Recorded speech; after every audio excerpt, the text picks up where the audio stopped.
On the edge of a forgotten road, just past the tree line where even the birds won't perch, sits a house that everyone in town knows about, but no one dares to enter. They call it the house on Willow's End. From the outside, it doesn't look like much anymore. A sagging roofline, broken shutters, windows that stare like hollow eyes. But the stories, the things people claim to have heard and seen inside, are enough to make grown men turn pale. It was built in the late 1800s by a wealthy doctor, Elias Granger. Respected in daylight, feared in the dark. Neighbors swore they saw lantern light in the attic at all hours. Some whispered they heard screams carried on the wind.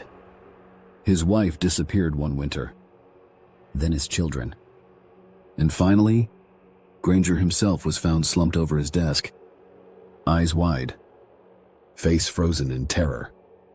His body curiously preserved, as if something had been keeping him fresh. For over a century, people have stepped inside.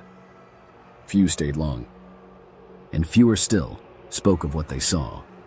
One man felt a hand grip his own in the hallway, ice cold, still clinging even after he pulled away.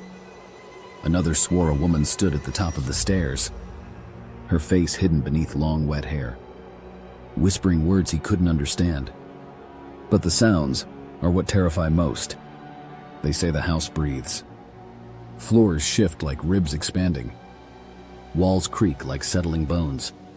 And in the attic, footsteps pace back and forth, even though no one is there. Teenagers once dared to stay the night. They lasted less than an hour. When they fled, pale and trembling, they swore the house had changed. Hallways twisting, doors vanishing, stairs leading nowhere. One claimed he looked into a mirror and saw not himself, but Dr. Granger, grinning. No matter how many times the town boards it up, the windows always break. The door always swings open. And on certain nights when the moon is hidden, a faint glow burns in the attic window. The scratching of nails drifts down the road. Nobody lives in that house. Not anymore. So if you ever find yourself driving down Willow's End, after midnight, roll up your windows.